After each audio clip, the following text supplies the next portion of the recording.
LG전자와 마그나의 합작사 LG 마그나 이파워트레인이 헝가리 신공장 건설에 200억 포린트, 한화 약 750억 원을 썼습니다. 7일 헝가리 외교통상부에 따르면 LG 마그나는 헝가리 북동부 미슈콜츠시에 200억 포린트를 투자해 전기차 부품 신공장을 건설하는데요. 2025년부터 시험 생산을 시작해 구동 모터를 제조합니다. 또 고객사 수요를 고려해 전기차 파워트레인 핵심 부품도 양산하고 약 200개의 일자리를 창출한다고 하네요. LG 마그나는 투자 대가로 현지 정부로부터 62억 포린트, 한화 약 230억 원의 보조금을 획득했습니다. LG 마그나는 지난 9월 독일 뮌헨에서 열린 IAA 모빌리티 2023에서 헝가리 투자를 처음 발표했습니다. 투자액과 정부 지원금을 확정하고 유럽 공략에 본격적으로 나선다는 계획인데요. 그런데 LG 마그나는 왜 헝가리를 택했을까요? 바로 헝가리는 유럽의 전기차 생산 허브이기 때문이죠. 독일 아우디와 BMW, 메르세데스 벤츠 모두 헝가리 공장에서 전기차 생산을 추진하고 있습니다.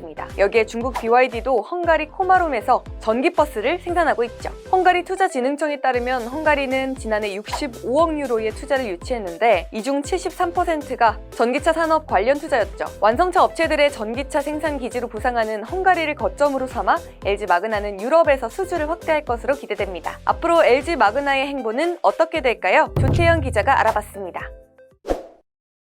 이번 주인공은 LG 마그나라는 회사입니다. 다소 생소한 이름일 수도 있는데요. 정식 명칭은 LG 마그나 이파워트레인이라는 회사고요. 원래 LG전자에서 전기차 부품을 담당하던 그런 사업부가 있었거든요. 이쪽을 물적 분할해가지고 마그나라는 회사랑 같이 합작 회사를 만든 게 바로 LG 마그나입니다. 지분율은 LG가 51%고요. 마그나가 49%예요. 이 마그나라는 회사는 그럼 또 뭐냐? 캐나다에 있는 자동차 부품 회사인데요. 꽤 유명한 회사로 알려져 있습니다. 이거는 LG 마그나라는 회사의 공시를 보면서 설명을 드리도록 하죠. 주석 쪽으로 가보겠습니다. 당연히 전기차 부품 사업부 그리고 부품 회사와 만났으니까 전기차랑 관련된 부품을 만들어서 판매하는 회사겠죠.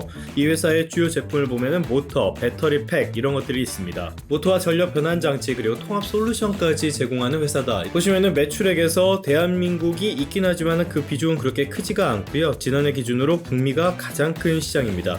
그 다음에 중국 같은 기타 나라들이 있고요. 유럽 같은 것도 큰 고객이라고 할 수가 있겠습니다. 어쨌든 이 회사가 헝가리에 새로운 공장을 세우기로 하고요. 750억 원을 투입한다는 내용입니다. 2025년에 시험 생산을 한다 그러는데 헝가리 정부에서도 상당한 수준의 보조금을 지원을 받았다고 해요. 그렇다면 왜 헝가리냐? 여기에 나온 것처럼 헝가리가 지금 유럽에서 전기차의 생산 허브로 각광을 받고 있기 때문이라고 볼 수가 있겠습니다. 독일의 유명한 회사들 아우디, BMW, 메르세데스 벤츠 모두 헝가리에다가 공장을 짓는 것을 추진하고 있다고 하고요. 중국의 BYD도 여기서 전기버스를 생산하고 있다고 합니다. 아무래도 부품사로서는 이렇게 완성차를 만드는 공장들이 많은 곳에다가 거점을 세우면은 많은 도움이 될 수밖에 없겠죠. 아무튼 지금으로서도 상당히 튼튼한 회사고요. 전기차 시장의 성장세, 지금은 약간 성장통을 겪고 있다고 하더라도 이런 점들을 고려하면은 앞으로 기대도 해볼 만한 회사라고 할 수 있겠습니다. 그렇다면 과연 이런 움직임이 LG전자 전체로는 어떤 영향을 미칠 것인가, 이걸 한번 살펴보도록 하겠습니다. 이거는 최근에 나온 리포트 몇 건을 가지고 왔는데요. 먼저 대신증권의 리포트입니다. 대신증권 리포트는 오늘 가져온 리포트 중에서는 가장 긍정적인 방향으로 이야기가 나왔습니다.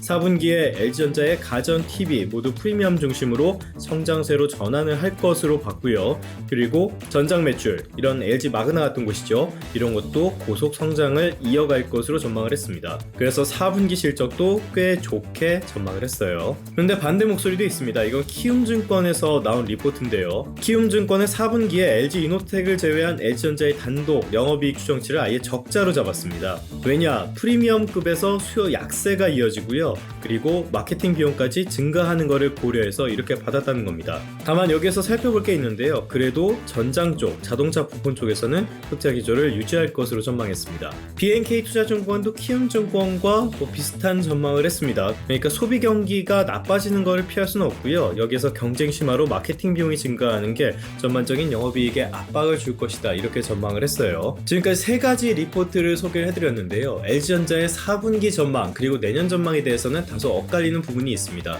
그런데 이런 와중에도 공통된 의견은 하나 있어요. 바로 LG전자 전장 부분의 성장세는 계속적으로 이어질 것이라는 겁니다. 물론 북미 쪽에서 전기차 신모델 양산 지연 같은 이슈들이 있긴 하지만 아무튼 이쪽에서의 성장세 역시 조금은 기대해볼만 하지 않을까 싶습니다. 그런데 LG 마그나라는 회사가 우리에게 알려진 거는 이런 전장 부분의 성장세 이런 것도 있지만 또 하나의 중요한 요소가 있습니다. 바로 애플카인데요.